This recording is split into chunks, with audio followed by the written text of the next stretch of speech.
Welcome to the Write Better Fiction podcast, the show that helps you, well, write better fiction. I'm Shane Miller, urban fantasy author, writing coach, and story geek, and each week I'll be talking to industry experts about the writing craft, publishing, and the business of being an author. Enjoy the show.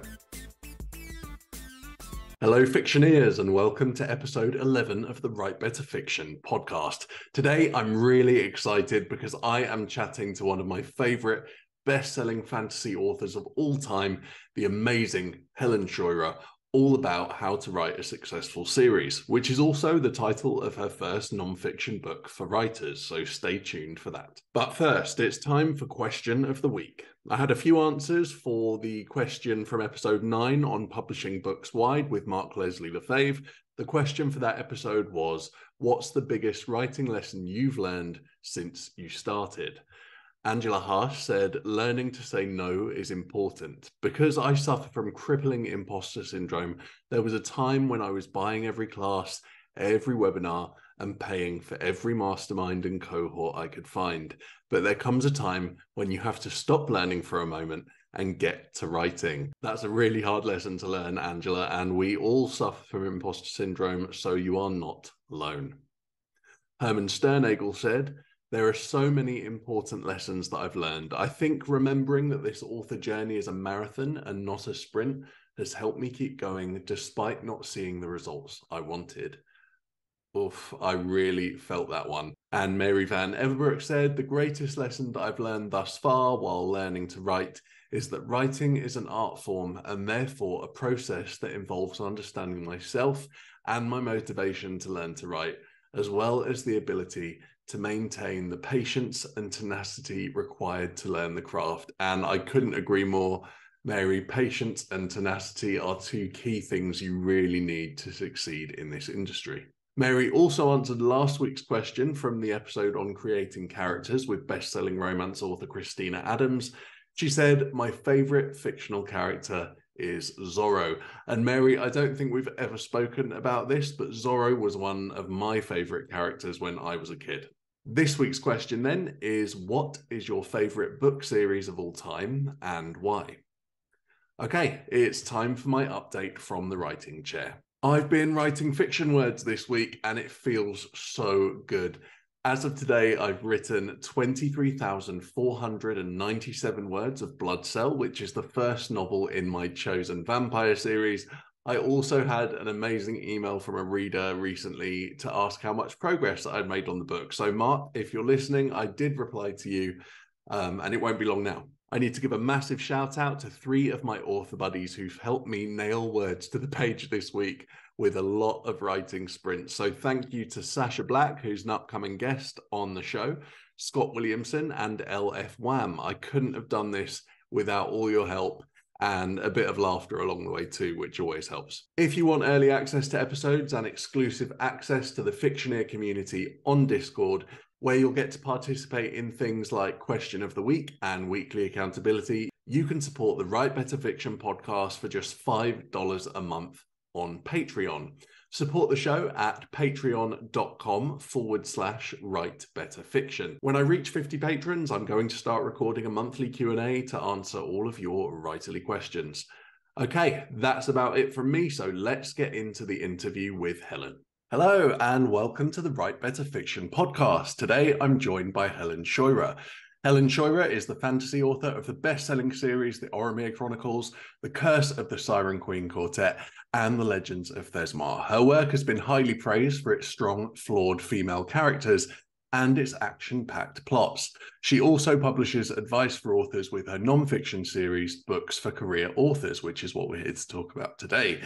Helen's love of writing and books led her to pursue a creative writing degree and Masters of Publishing. She's been a full-time author since 2018 and now lives among the mountains in New Zealand, where she is constantly dreaming up new stories. Hi, Helen. Welcome to the show.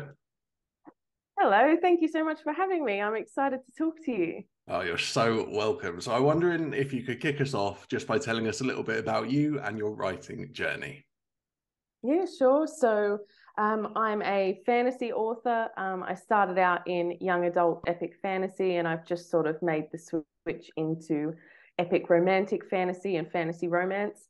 But before I, kicked all that off, as you mentioned, I went to uni. So I did creative writing and publishing at uni. Um, and yeah, it's just something that I've always done. I remember the first story I wrote when I was like 7, and I was thinking about this the other day. I actually remember my first sort of experience with publishing was when I was like 10 years old. We were at school, and we'd had to write a short story for something, and I inevitably wrote some story about fairies. And all along the side of the classroom, the teacher had put all the stories up on the wall, and she made like an announcement that one of the stories was being published in like the school newspaper or something. And I looked at the wall, and my one was the one missing. And I was like, oh, it's me, it's me. And so that was my first my Awesome. first experience with publishing. And I mean, it must have been a big deal to me because I have a terrible memory. I don't really remember much about school and childhood and all that, but that is a very like poignant memory to me. And it must have just been the thing that kicked off this idea that I liked the idea of being in print, and I liked the idea of my stories being out in the world.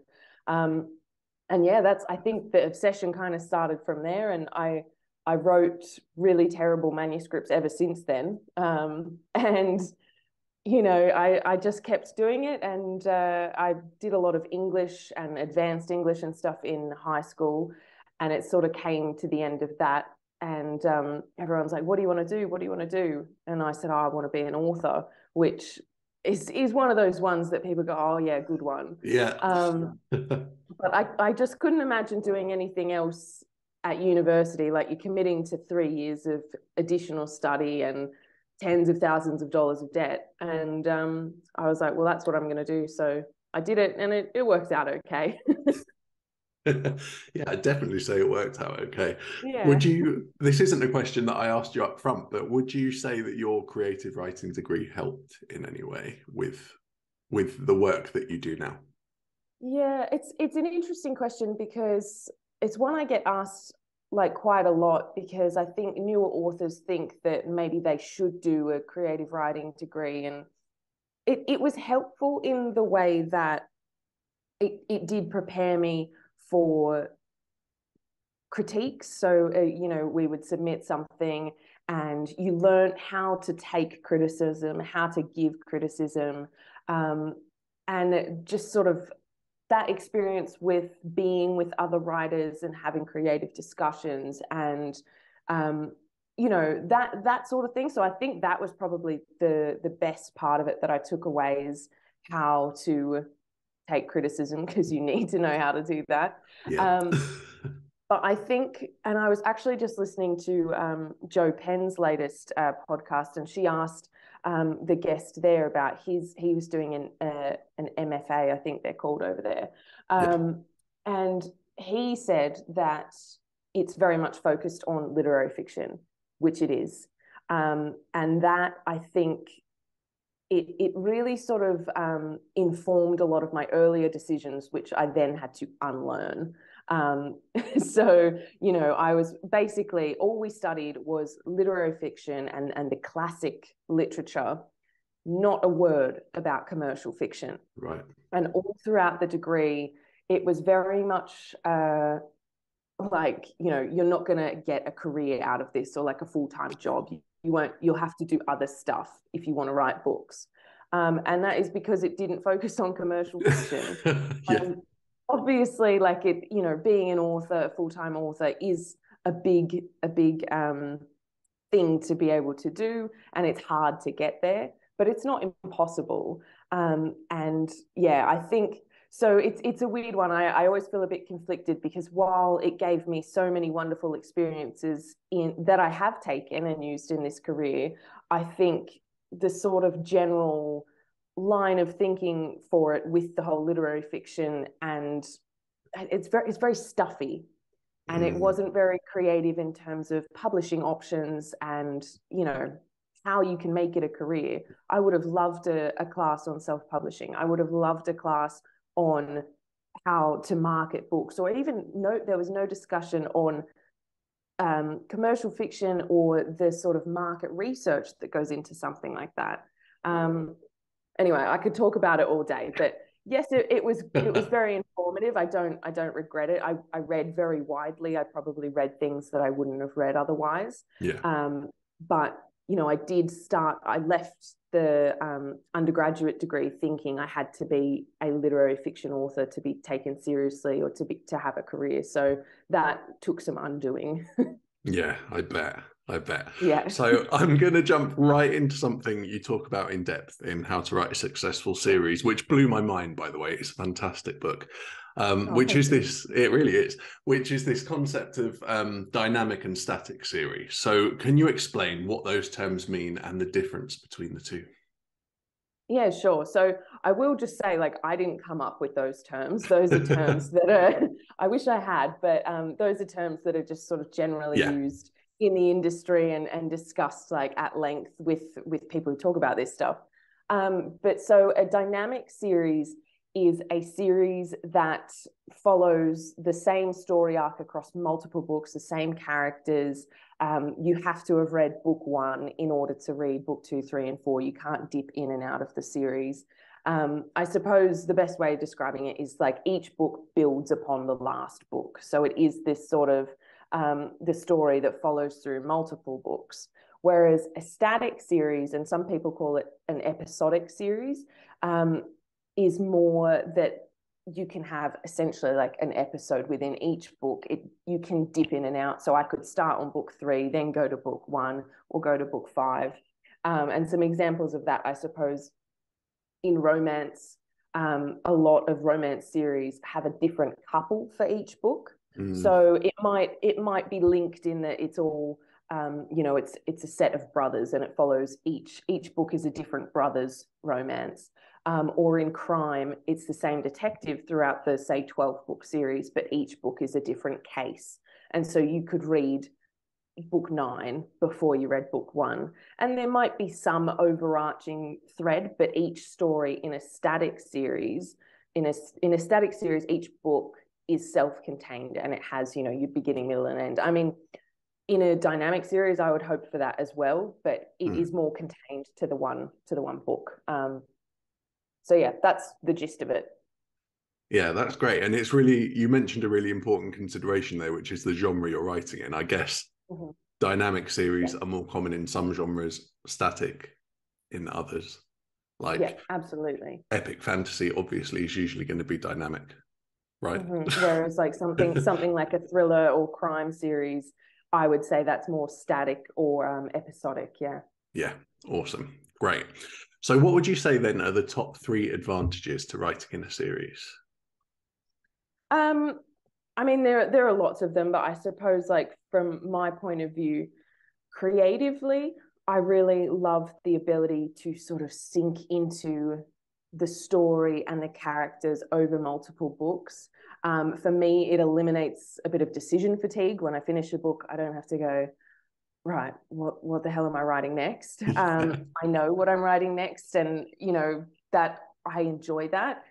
Also, for me personally, my stories, like, they just go for a long time, basically. So like, I enjoy that creative aspect of thinking, what things can I seed in book 1 that I'll reveal in book 4? That gives me a lot of joy, being able to just be creative about it. So that's one. From a more sort of strategic point of view, utilizing the groundwork that you do for that first book. So particularly, I suppose, with a genre like epic fantasy, there's a lot of world building, a lot of character development, there's just a lot. And if I was going to do a standalone epic fantasy, I would have to do that for each fucking book. Yeah, that's so true. So what I love, and it's funny because for me, the first book is always like the most painful creatively, because I am coming up with all this stuff, the magic rules, the scope of the world, how far away everything is, all that sort of stuff. But once I have that information, then it's like a buffet of all the stuff I can pick from for the rest of the series.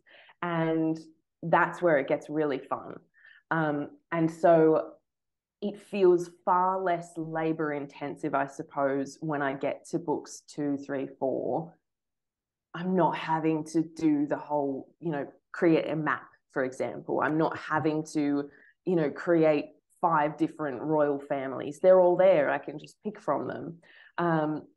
So that's another one. And then I suppose from a more publishing perspective, what I love about writing in series and publishing in series is that with each subsequent launch of the books in the series, it's almost like you're relaunching the whole thing. So with every launch, you get to breathe new life back into the start of the sales funnel. And there's so many different opportunities that you can have in terms of promotions and sales, where if you've got more books in that series, you can drive people into it through different ways. And I find that really refreshing and just fun, I suppose, which is always good. Yeah, always good to have fun. Otherwise, what are we doing it for, right? Yeah. Yeah, I winced a couple of times as you were talking there, because I'm currently working on a first in series of my own, and I underestimated. I haven't written a first in series for a long time, and I underestimated how much work goes into that. You've got the magic system to build. You've got, what type of supernatural creatures, especially if you're writing fantasy, what type of supernatural creatures are you going to have in the world? And I guess, speaking of series there, how about, because you write an interconnected universe, your Oromir Chronicles are tangentially connected to Curse of the Siren Queen and Thesmar. So are there advantages to doing that too? Because I'm intentionally trying to do that with my current series, to try and create an expanded universe. So can you talk a little bit about that as well?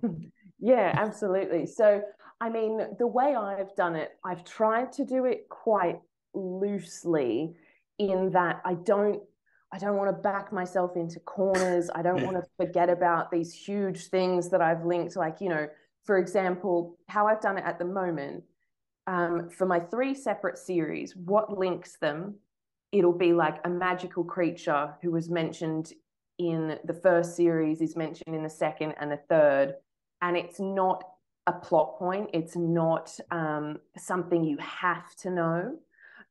So you can be a reader that's come in from my most recent series or my original series, and you don't have to know details.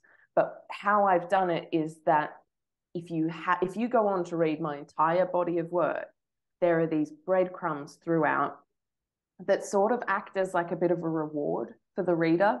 And I've gotten so many emails that are like, oh my God, is this a link to this series? Because is there going to be a crossover? Is there this, blah, blah, blah?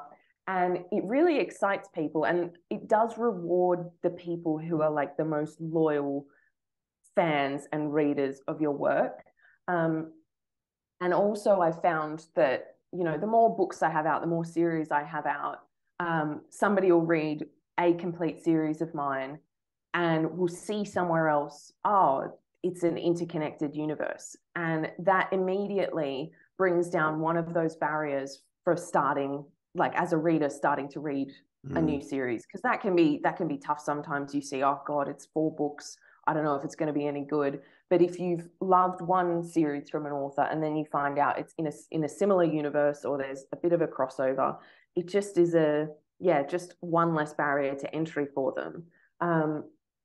And it's that, again, it's just fun. It's fun. But yeah, I very much at the moment try not to cross over huge, I guess, events in timelines or main characters. Like there's references to, for example, in the Oromir Chronicles, Oromir Chronicles, there's a healer, and she's not a major character, but she's referenced as someone who's helped someone in my second series, which you don't have to have read both of them. And similar thing, I created a creature called a Tira Panther, which is just essentially a big, huge panther that people can ride. They're in the Oromir Chronicles, they're in Curse of the Siren Queen, and most likely they'll show up somewhere. They're referenced already in Legends of Thesma. And it's just sprinkling these little things that if you start to pull all the threads, all the series sort of come closer and closer. So yeah, I think I went off on a tangent there, but that's what I do. That's really cool. And intentionally, I think I'm going to go down the same lines with my series, just because if you start crossing major plot threads and you fuck it up, that's that's going to be hard to write your way out of, right? Yeah, exactly. And I mean, I suppose one other thing is if you look at the maps for all three of my series, the first series, the map is called the Upper Realm. Second series is called the Lower Realm, and then the third series is called the Mid Realm. And I'm getting questions about how they all fit together. And the first two maps fit together, and I've got to work out in my mind the third map is sort of like on a different plane or something like that. But you've got to work out how you can bring it all together without being too crazy. But again, that is helping people enter into the different series and stuff. But yeah, you're right. Like anything like big timelines or big events or, you know, major characters. So I've always had it in my head, I would love to do some sort of like Avengers style, like bring it all together. But that would also involve a lot of rereading my own stuff. And we're going to talk about series Bible later, but you'd have to work out like where like if you've said a certain character is here at this time, they can't be like if they all need to come together, they can't be doing other things at the same time. Even just exactly. That. And particularly like fantasy, it's not like you've got the year 2023. So you have like, and I'm always like quite vague about, you know, it was roughly a decade ago or what, like, you don't want to be like, it was, you know, 11.5 years ago that this happened, and then you're locked in. And I've sort of, I mean, it's not a mistake, but at the end of the Oromir Chronicles, we meet some of the characters who then, or creatures that then become the premise essentially for Curse of the Siren Queen. So if I was ever going to do some sort of crossover, I would have to determine that time point and how it all fits in. But that is way future Helen's problem at the moment. Yeah, definitely. I don't blame you. That's a tough problem to have. Okay, so in the interest of balance then, what are the top 3 disadvantages of writing in a series, if you can think of that many? Top 3, okay. So I think disadvantage, or, you know, just something or challenge, sort of on the negative. Maybe challenge is that, you know, it feels like a big risk, I think, committing to a series up front. Because if you commit to it, and the example I give in my nonfiction book is my Curse of the Siren Queen series. I think before the first book came out, I had written the second and outlined the third, so I was like deep into the series. It's only 4 books. So the issue there was that if A Layer of Bones, which is the first book, if that bombed, then I was potentially 3 books into a series that was not going to sell anything. And particularly when you're a full-time writer, that's a big fucking problem. Huge. I got to eat. Right. So that, I think you've just then got to assess how you approach starting that series and how much, how deep into it you get before you start to assess, is this series worth it? And we're going to talk about exit strategies and that in a bit. But that is definitely one of the challenges, is sort of how much do you assess that risk from the beginning, and how deep into the series do you go before you release the first book. Another one, like we discussed, it's a lot of upfront work. It's not just the first book, but particularly like I'm a outliner and a planner, so I want to know everything before I like dig into the actual writing of the series. So I could spend, you know, 2 months just intellecting, brainstorming, coming up with all the stuff. I mean, ideally it's only a couple of weeks at this point, but actually no, for when I'm doing a series rather than just a single book, then it is a huge amount of upfront work. And again, if then it doesn't pay off or something goes wrong, that's that's quite challenging. And the other one, we sort of touched on it. We mentioned genre at the beginning. There are certain genres that don't lend themselves well to series, like literary fiction, for one, is not a huge series thing. But I think there are ways around it, like shared universes, interconnected standalones, that sort of thing. But yeah, I think it can be quite overwhelming to start a series. So that is probably one of the biggest challenges. Like writing a book in general is hard. And then when you're writing this one book, you're actually committing to 2, 3, 4, however many. So yeah, maybe the overwhelm is the biggest challenge. Yeah, I think I definitely made that mistake. So when I did my first series, I plotted for 9 books, Oh my and God. I know, and I'm like 4 books in, and I've written myself into this fucking massive corner. Oh Um, no. so yeah, that's going to be fun trying to dig my way out of. But because I've plotted the 9, like I don't want that work to go to waste now. Yeah. So yeah. Anyway, that's this is not a therapy session for me. Oh, see, So, I love that stuff. I would love to hear more about that. yeah, well, it's tough because I like these were the books that I always had in my head, like at the back of except like the really shitty first one that I wrote, the practice novel that it's never going to see the light of day. But these novels were the first ones that I thought I could do something with this, and I built this whole like really complex magic system and huge like cast of characters that expands and changes as the series goes on and all that stuff. And it's not quite to market enough to hit Right. all the urban fantasy tropes, right? So it doesn't sell as well as it probably should, um, which is why I'm kind of pivoting to the new series and really intentionally writing everything to market and doing all the market research and all that stuff. I should have probably just planned for 3 books and then cut it off, which is what we're going to talk about now. So that leads us nicely on to now. Oh, very So good. yeah, great. Another aneurysm inducing, and I mean literally my brain practically fucking melted out my ears. You talked about this in the book. Are exit strategies for when your series isn't selling so well, like mine, and expansion strategies for when a series is like flying off the shelf. So, can you explain what each of those are and share your top tips for exiting and expanding and when you might want to do that? Yeah, sure. So it's not overly sophisticated, but an exit strategy is basically your get out of jail free card.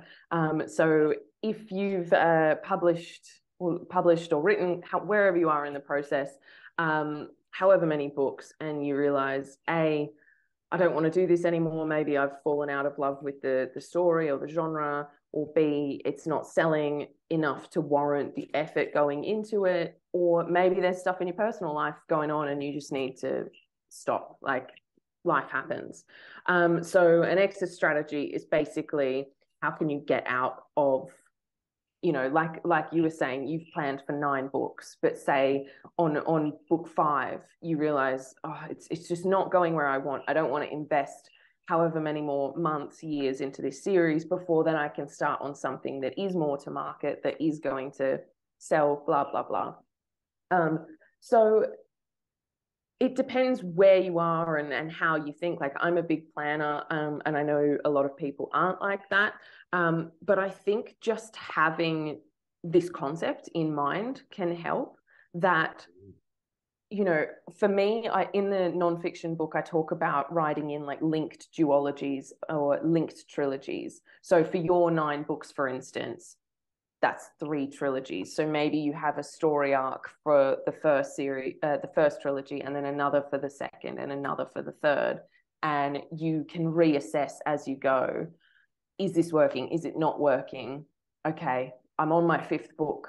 I don't want to keep going to 9 books. So you've done one trilogy story arc, then maybe another, and on the 6th book, you can wrap it up. And then that's done. And so it's not as like neat and tidy as that. I actually, with my current series, Legends of Thesma, had planned for 9 books as well. I just wanted this huge, Yeah, sprawling series. And because I've always found that, as I get deeper into each series, I get better at what I'm doing.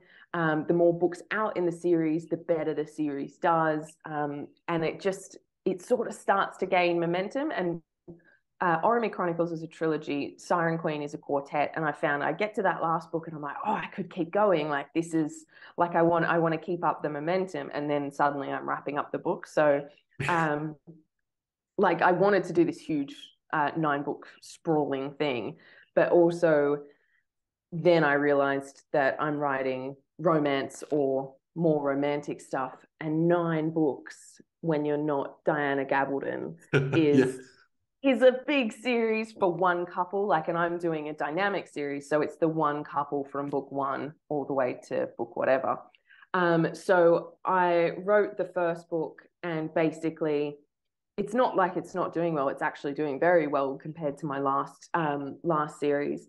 But I realized the sort of market expectations. So this is another one. It's not about the series success. It's about the reader expectations and the market. And I just didn't think that dragging readers along for 9 books with one couple was probably not the way to go.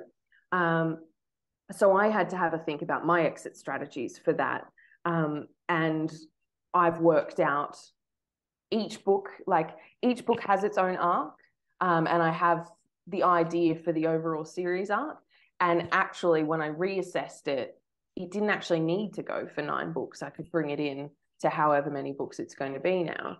But it's just sort of having a think about what are the story arcs, what are the open loops, how can I wrap them up in you still want to be satisfying to the reader. You don't want, there to be this huge plot line that is unresolved, because whether or not that series does well, then the next series you write, people are going to think, oh, well, they didn't leave us satisfied in the last series, or blah, blah, blah.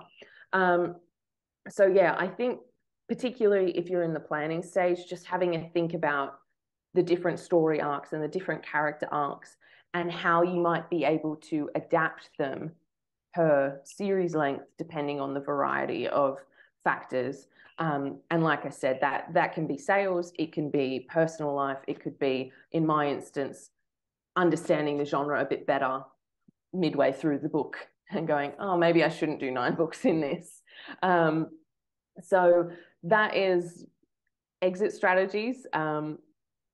It's a bit more, I guess, like wishy-washy. It's not like I can be like, here are 3 exit strategies to use. Yeah. It really depends on your genre and also the way you work, all that kind of stuff. But it is one thing I wish that I had kept in mind for my previous stuff, just to have that adaptability. And that sort of goes nicely into expansion strategies, which is essentially the opposite, where the series does really well, or maybe you just love it so much and you creatively, you just want to be fulfilled by doing that series. Whatever your reason, it is sort of leaving things still resolved, still satisfying for the reader, but maybe open loops or an open-ended ending, things like that, that allow you to build on it. So one thing is, so with my Orome Chronicles, that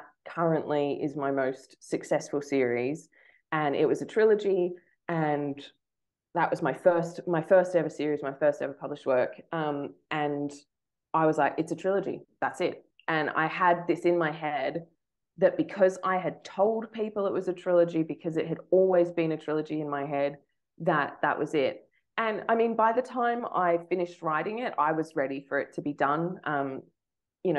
But my style naturally is to have a bit of an open-ended ending anyway. So I luckily implemented an expansion strategy without really realizing it.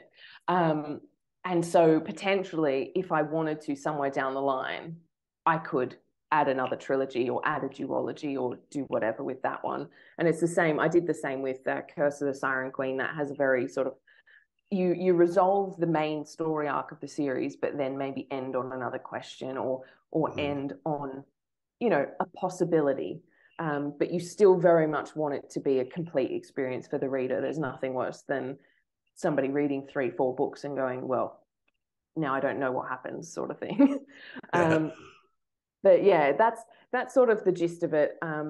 Yeah, it's not overly sophisticated, but I think having the concept of exit and expansion strategies in your mind as you're planning for series, as you're writing them, and also having the sort of, I suppose, awareness of kind of just assessing how things are going, checking in with your sales, checking in with like your mental health, with reader expectations, all that kind of stuff as you go along. Because yeah, you might find that it's just best to wrap up a series, or maybe you want to take advantage of some momentum that you've gained, and then you can, extend it. But I think the important thing is to always make sure that you're meeting genre expectations, reader expectations. Yeah. Yeah, definitely agree with that. You mentioned there that you were like a heavy planner, which is funny because I am too.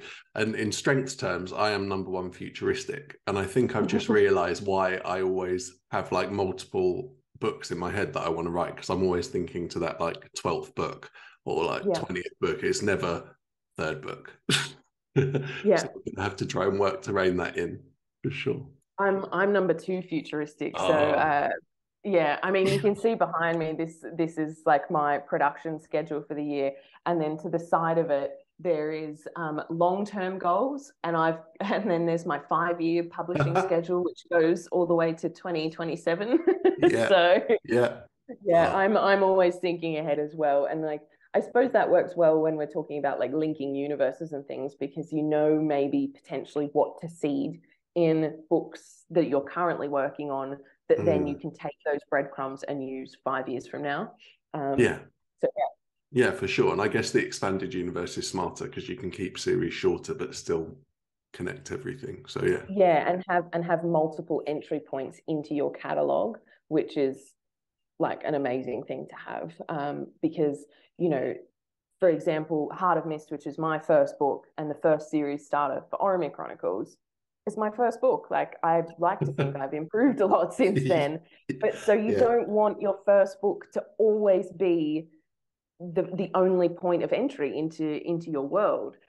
So you can now enter my, Helen Scheuerer universe or whatever from Blood and Steel, which is the first book in my third series, which I think is a better book, craft wise, market wise, all that stuff than the Oromir Chronicles. And somebody who goes through that series could then go back and read the Oromir Chronicles. So there's lots of advantages there as well. I'm going off track, but yeah. 100% though. That's great. So we've spoken a bit about like writing to reader or writing to market. What do writers need to know then in terms of giving their series the best chance of success before they even start writing book one?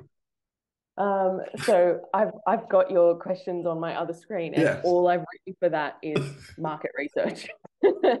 That has been the biggest lesson I have learned in the last 5-6 years of doing this.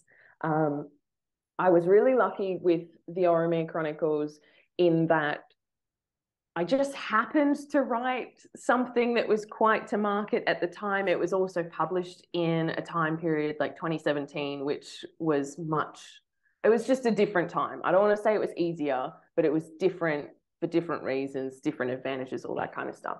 But so, yeah, I wrote that without doing any market research. If you asked me back then what a trope was, no idea.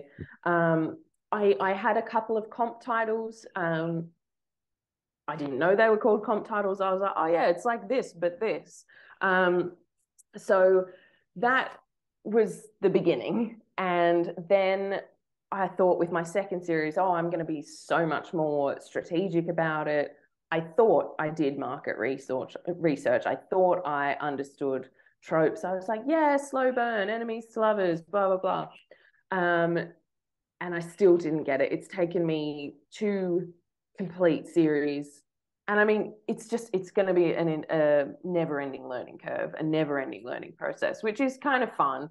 But so with my latest series, Legends of Thesma, I didn't write a single word until I had, 20 comp titles, until I had a list of tropes I wanted to include, until I understood the difference between romantic fantasy and fantasy romance until, you know, I had read Romancing the Beat, until I'd read whatever else I've read. I did an enormous amount of market research in order to write this next book.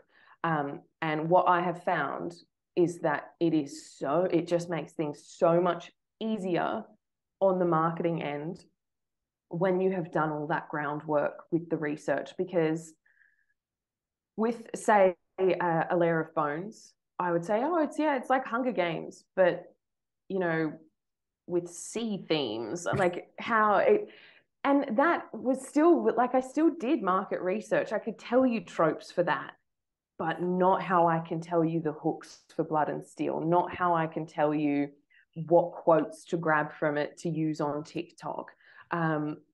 Not, you know, it just like the type of hero I've used, the where sex scenes occur throughout the book, that sort of thing. I didn't do that sort of granular research until my third series. And maybe it's a matter of, you know, you write your first and your second series for you, and it's that those are learning curves in writing books in general. In then crafting a series, maybe you're not thinking so much about what am I going to post on TikTok 3 books in. But yeah, definitely how I've done the market research for Blood and Steel. And actually, when I wrote How to Write a Successful Series, I was in the sort of depths of doing that. So How to Write a Successful Series does touch on market research and coming up with comp titles and all that sort of stuff. But this market research that I've done essentially bakes in selling points into the book, like strategically, intentionally, that then when the book comes out, and it's a series starter, so it has to do all this stuff, because nobody's going, and with a dynamic series, when I get to book 5, people still have to read book 1. So I want all that, you know, the universal fantasy butter that is it Theodore Taylor talks about, and Jennifer Lynn Barnes talks about the id, like all these different things that is baked the fuck into that book. And it has just made it so much easier to pull things, to market it, to create a media kit, to in my media kit, I've got quotes from the book that touch on found family. It touches on enemies to lovers, you know, grumpy sunshine, whatever. And I think that from here on out will be just a huge part of any time I start a new series, anytime I start a book, but particularly when you start a new series, you want to know that the multiple books within that series have the best shot of success. And the way to do that is to put all that juicy stuff into the actual book itself. Yeah, I agree. And this, obviously, this isn't what we're here to talk about today, but I had a marketing consultation with you for my first series a few months back. And I thought I knew what my comp titles were. And I thought I knew, you know, the tropes and stuff, because I read a lot of that genre. But reading a lot in the genre, in my experience, especially after having the call with you, is not the same as doing market research. Like, I just assumed because I was writing something similar, that is a comp title, and that's not necessarily the case. And having gone back and looked at real comp titles, I realized that that's why I'm not quite hitting the tropes that I probably should. So I'm finding that with this current series that I'm writing, even the writing of the book is faster and easier, because most of those tropes and things lend themselves to plot, or lend themselves to, like you said, marketing, having it baked into the book. Like, there's certain things and character types that I can put into the book now that I can point to another book and say, it's definitely like this. Yeah. And then, absolutely. you know, readers want the same but different. So Yeah, even if exactly. you think you know your tropes, you might not. Yeah, exactly. But I mean, that's you've said it far more like articulately than I did with the Oromir Chronicles. But I didn't do any research, and I had that exact same thing. I'm like, well, I've read Throne of Glass, I've read ACOTAR, I've read all the, you know, the major ones in the genre, and like, yeah, those are my comp titles, I know. But I didn't make notes when I read them. Yeah. I didn't read their reviews. I didn't go onto, say, the Throne of Glass Amazon page and then look at the also boards and look at all of them. I didn't look at what readers were complaining about and what readers were like. That is, you want to be as granular as possible. You know, and even on the Amazon page, the keywords that come up: found family, enemies to lovers, and that can also help when, and I've found this with Blood and Steel, I try not to read reviews too much because it can just be a bit of a punch to the gut. Yeah. But there's this feature on Amazon where just before the reviews, it gives you all the keywords that some of the reviews are using. And that has helped inform me for like the next few books, like what people are loving. Like there's two side characters in Legends of Thesma that are sort of like the comic relief, and they get mentioned in every review, and they're so much so that Cal and Kip, their names are a keyword in that. And I'm like, well, I better include some more scenes with them, because they originally weren't going to be so heavily featured in the next one, because, you know, fantasy, it goes off on this epic quest, and I'm like, well, they got to come along now. So it's so useful in so many different ways. Yeah, that's amazing. So you mentioned it earlier, and I know you're a huge advocate of like keeping a series Bible, which is something that I really wish I'd done for my first series. So what is a series Bible, and what sort of things should we be including in a series Bible? Right. So with Orome Chronicles, I didn't do this at all, and it's a pain point for me. It was a pain point when I was writing the third final book in that series. I was like, I don't know who anybody like pulling is, where fucking anybody teeth. is. Yeah, exactly. And I was just like, fuck, I have just written myself into so many corners. I don't even know what color hair the protagonist has anymore.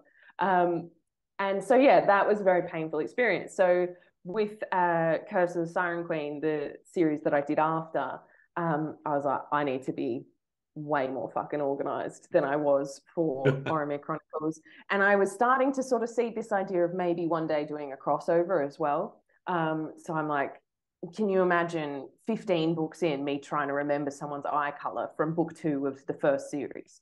So with Curse of the Siren Queen, I decided I was going to do a series Bible. And basically all it is a document that tells me who is who, the details of the world. And it can be as detailed or as not detailed as you want. For epic fantasy, it tends to be a bit of a chunky beast, because you've just got different magic rules and systems, and you usually have a bigger cast. So yeah, mine is a Google Doc, and it's not like I sit down and go, right, I'm going to create my series Bible, which I think is quite off-putting. Like, I'm already writing a fucking book. I don't want to write a series Bible as well. So I just have, basically, I'm writing, or in my outlining process, I use it too, but I have a blank, it's an empty Google document. But every time I make a decision, I put it in there. So I might have the main character, Thea. Okay, she's got bronze hair with streaks of gold. She's got celadon eyes. She's got scars on her hands, blah, blah, blah. And over the course of the outlining process, over the course of writing that first book, I just have that document open on the other screen, and I just fill it out. Every time I make a decision, oh, this person has, black hair. Okay, this person has black hair. Okay, this type of magic you can only use when you've got this sword or whatever, that goes in. And over time, it grows and grows. And I tend to categorize it. So I use subheadings. So it might have a setting. So in Blood and Steel, there's a fortress called Thesma. And so that's a subheading. In the series Bible, I have the main sort of rooms or settings within Thesma that I keep coming back to. So there's like a great hall, and how that's set up, because I don't want to have to read the fucking book every time to know, okay, the tables are positioned this way and there's 2 fireplaces, and and it can be as detailed or as not detailed as you want. And I even use pictures. So I've got like the blueprint of a castle, just so I can be like, okay, that's called a parapet, or that's called a what are those great things called? portcullis, like the, you know, that's where those things go, blah blah blah. And yeah, it just builds and builds. And also one thing that I've done that I found really useful is I'll go into a lot of detail about, not a lot of detail, a couple of dot points for cast, setting, magic, history of the realm. I'll do maybe like a timeline, because, you know, in fantasy, you're like, oh yes, 100 years ago, this prophecy was told. And, you know, 2 days later, I can't remember how long ago the prophecy was told. So I just do like a very simple, not sophisticated at all timeline. But the thing that I found very useful is I'll just have a list of the cast, because the cast with every book, you meet someone new, it gets bigger, it gets bigger. And the more books in the series you write, the less I remember where the fuck certain characters came into it. So depending on how big a role they play, I might have a section for them that says, you know, age, what they look like, how they know so-and-so, are they related to so-and-so. But then at the end of the document, I've just got a list of the cast. And every time I add a character, it might be, you know, the owner of the tavern, who only gets mentioned by name a couple of times. There's not a big description, but I'll put, you know, Albert, tavern owner, book 2. So I know where he comes into it. And that's been really useful when I'm trying to work out just the chaos later down the line. So yeah, that's sort of my general gist with a series Bible. I try to like sort of stress that it can be whatever you want, because also if you're writing a small town contemporary romance, it's not going to be a 65 page hopefully series Bible. Well, I mean, depends how detailed you want to be. Yeah, I mean, but it might be more, you know, the coffee shop is next to the hairdressers, or, you know, there's a post shop on the corner of so-and-so street, and here's the list of the brothers. So it could be like a one-page thing, or in my case, it ends up being quite extensive because the world is extensive. And that has been really helpful, having the series Bible for Curse of the Siren Queen, because then also when I'm doing breadcrumbs in the next series, I'll be like, how did I spell that thing in this book? Make sure that I'm consistent. You know, so a panther is spelt a certain way, and it has this colored fur. I know to just, and the other thing is that particularly in a Google Doc, it's easily searchable. So I know some people would prefer to have it in a like a physical notepad, but I just find, for me personally, I want that quick control find Panther, and then it tells me, okay, Panthers originated here, have this colored fur, get this big, like, you know, that sort of stuff. Yeah, it's great. And it's always, for me, it's always the magic system that fucks me up. Like, I'll go to do something and then I'll be like, oh, I'm sure I introduced some obscure point, which means I can't actually do this. Then I have to go back and read 3 books, and I'm just thinking, it's too much. And all you wanted was that one sentence that said, okay, so when you cast this spell, you need to hold this teacup or whatever, you know? Yeah, definitely. Yeah, smart thing to do for anyone listening, for sure. Well, I think we always got to learn the hard way first, which I did. Yeah, so. yeah, definitely. And it sticks with you if you learn the hard way, right? So it's all good. Well, hopefully. Well, yeah, I say that. Okay, so if you had to choose then your favorite book series of all time, or that you've ever read, which one would you choose and why? I hate this question. I know, I thought you would. So, like, I know we don't want to talk about her, but Harry Potter, I suppose, was one of the first series that I suppose generated this like fandom in me for series, and that you know, that obsession where it's coming out this year on this day, and I'm going to be at the bookstore at 7 a.m. and I'm going to cancel all my plans to read this book, and then I'm going to read it too quickly and be in like pieces because now I have to wait another year.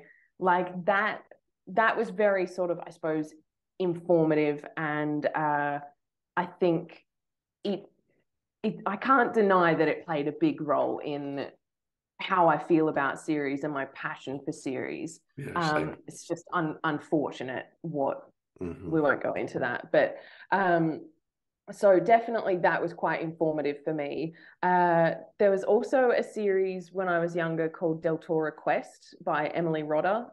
She was a like middle grade fantasy author, and Deltora Quest, I can remember it so clearly. They were only like very small books, but on the spine there was a belt, and the premise for Deltora Quest was getting the gems for each Nice. thing in the belt. And on the spine was the belt. And with each belt, the gem got filled out as you went through the series. And I was like, oh my God, this is so amazing. And that plays a role in Curse of the Siren Queen. There's like a bit of Yes. inspiration drawn from that. So those are definitely like kind of special series to me. But one series that really stands out is Outlander by Diana Gabaldon for me. Um, and it's a bit of a weird one because, you know, we're talking about knowing your market and genre and all of that. And her books are just this weird one Yeah. that doesn't quite fit in anywhere. Like, is it historical? Is it romance? Like, is it time travel? Blah, blah, blah. But so she's written, there's 9 books out in the Outlander series. They are the fattest books I've ever seen. And it's the same couple throughout the whole series. And I'm not a big history buff. I'm not usually one to wanting to know like when the zipper was invented so you didn't have to lace up a corset. Like that's not, I don't really care about that stuff. She makes me care. And with the couple, Jamie and Claire in Outlander, just the emotional roller coaster of shit they go through, it is one of the most like gripping things. And now out whenever a new Outlander book comes out, that's it. I'm done. I'm not working that day. And it sort of feeds, I suppose, that memory or that feeling I have from when Harry Potter and Deltora Quest was coming out, that I'm just like, fuck yes, like there's a new Yeah, book, yeah. and that's all that matters. Um, and yeah, she's just an incredible author. There's a video of her, I think it's on YouTube, where she goes, "Do you want to know how I write?" And she, in real time, comes up with like a paragraph of describing how the light from the midwinter afternoon comes through a glass of whiskey, and that image came to her and she's like, and I know where I am because only this person would drink whiskey from this glass in this setting. And it's just like, holy shit. Like, I have to send it to you. I've Yeah, watched it yeah. I so need many to times see and that. I get like goosebumps when I watch it. Anyway, I'm going off on a tangent, but probably Outlander has just been, it is just an incredible example of how to keep people gripped through, you know, multiple years. These books are coming out not even every year. They're huge books that need fact checking and all this sort of stuff, but it stays with you. And there are scenes from those books that, and like I said, my memory is like a goldfish. I don't remember like stuff normally, but I remember details from those books. And it just feeds that feeling of, I want to stay in this world. I want to stay with this couple, and God, I want things to work out for them, sort of thing. So that's definitely been one in more recent years that I've just been in just sheer awe of how she's done that. So Yeah, yeah. it's crazy when you get one that hooks you and you just can't stop. Mm. It's mad. But and then on like the reverse, if you read a series that you think you're gonna like and then you really don't, that's also very disappointing. Yeah. I want to put you on the spot. What's your Oh favorite series? man. I hadn't actually Weren't thought. expecting that, were you? No, I actually wasn't. I haven't thought about this until. So obviously, like the series that inspired me to write was, well, not obviously, but the series that inspired me to write was Jim Butcher's Dresden Files. So that will always like hold a special place because that is the one that I read and thought, oh, this is what I want to do. And interestingly, I wasn't a huge reader as a kid. Like I listened to a lot of audiobooks when I was a kid, when it was like big chunky cassette tapes. Yeah. But yeah, not a reader per se until I read that. And it kind of, yeah, I thought, oh, this is it. This is what I want to do. In recent times, I guess it's hard because I'm supposed to be writing a thriller later in the year, so I'm reading a lot of standalone stuff, and that's Mm. crowding out my head. But in recent times, I read what's the series that I've read recently that I really loved? Okay, so yeah, recently I read I forgot the name of it. It's called Edinburgh. It's called Edinburgh Nights, and it's an urban fantasy set in Scotland. But the characters were so like believable that I just got pulled in. And for me, I think it's always character that gets me first. I know for some people it's setting, some people it's plot, whatever. But for me, it's always character. So those Edinburgh Nights books, I was in it from like the second page, Yeah. and Oh, that's awesome. I couldn't back out. And the new book is coming out in like July. I think it's July 30th. Um, so yeah, a bit like you, I'm waiting for that book. And when it Yeah. comes out, that's all I'll be doing for like a couple of days. Yeah. No, that, I mean, that's just so much fun. It's so like, I struggle to think of like standalones that generate the same sort of fandom and obsession Yeah, I that mean, there's a series can couple, but do. literally a couple. Like Mm, when you think of series that have been big, whether you liked them or not, like Twilight, mm. 50 Shades of Grey, not two that I've actually never read 50 Shades, and I've got halfway through Twilight, but I know they're big for Yeah. people. And when you Yeah. think of those like huge phenomenons, it's usually series. And yeah, despite everything that's happened since, Harry Potter was hugely formative for me too, actually Mm. thinking about it now, because that was so rich in world building and so rich in character, and also, rich in plot. It's probably one of the best plots I've ever read that Mhm. that is a cohesive series arc. Um, Yeah. yeah, And she it's did hard. like do the breadcrumbs and stuff really, Yeah, like really well. really well. Um, and I suppose like with series like the ones that go, gangbusters, they generate so much conversation. They potentially get people who aren't big readers to try something new, who then discover that they love this genre, that Mm. they were just reading the wrong thing. So there's just so many like, it's just all good. Yeah, it is good, but I'm definitely more of a series reader. Um, Yeah, me too. the only reason I'm really reading standalones at the moment is for the thriller. But like you said, I just don't. I like to sink into a story world, and for me, that has to be a series. Yeah, It's why I same. write And I series, I guess. Yeah. Yeah. And I get decision fatigue after I finish a standalone. I'm like, oh shit, now I've got to Yeah. I've got to look at my TBR and figure out what I'm in the mood for. Whereas as soon as I'm in a series, I am just like binging the shit out of that. Yeah, especially if there's And like 12 books out. Nothing better. yeah, Because then you're like, I don't yeah, have to decide exactly. what I'm reading next. This is great. Exactly, exactly. So that's another thing I just love about it. And yeah, if it is a longer series, I'm like, thank fuck. Yeah, yeah, same. It's an extra like decision that I don't need. It's fantastic. The Exactly. decision fatigue is real, even with the Yeah. TBR. Yeah. Okay, awesome. So this is the Write Better Fiction podcast, and I always ask my guests this question because it's my favorite. So, Helen Scheuerer, why do you write fiction? Um, I must have been asked this on another question on another podcast a long time ago, and I don't think my answer has changed. For me, it's like a compulsion. It's all I think about. It is if I'm not writing, I'm just grumpy. I just Mm, don't like if I'm not working on something, like maybe I don't have to be writing every day, but I've got a project that I'm working on, whether I'm outlining, editing, writing, whatever part of the process. Like I need to be doing it. I don't really know what to do with myself when I'm not doing that. Um, so yeah, it's more it's less of a choice, more of just a compulsion. yeah. Yeah, it's not more sophisticated than that, sorry. No, that's fine. I think a lot of people feel that way, to be honest.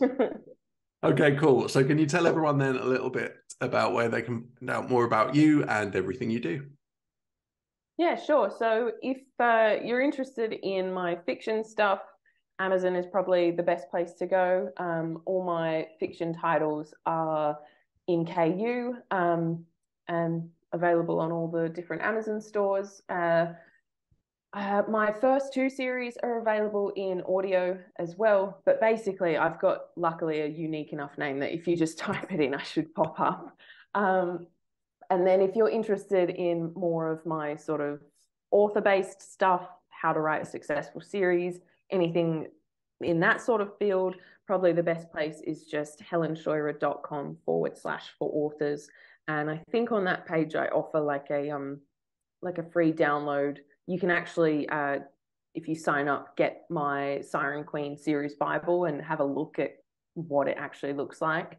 And you get like a cheat sheet and stuff for successful series. So that's probably the best place. And then I'm on all the usual socials. Awesome. Well, thanks for coming on the show, Helen. That was great. Thank you so much for having me. It's been fun. I hope you enjoyed the interview with Helen and picked up a ton of actionable tips on how to write a successful series. And if you're struggling with market research, which Helen and I spoke about in this week's show, I highly recommend booking one of her one-on-one marketing sessions, because it really helped me nail down the type of market research I need to do for my next series and future books in my current series too. Join me next week when I'll be talking to fantasy author Cassie Newell, who also happens to be my critique partner in crime, my podcast co-host on the Storytellers Face Off podcast, and just a bit of a legend generally. We'll be talking about Cassie's book, Writer Fuel. So if you're struggling with where to find ideas for your next novel, your first novel, or indeed any story that you plan to tell, or you're struggling to find the motivation to start writing, you'll definitely want to tune into this one. So join me next week for that. Have a happy writing week. Thanks for listening to the Write Better Fiction podcast. Remember to hit subscribe on your favorite podcatcher and leave a review, and we'll chat again next time.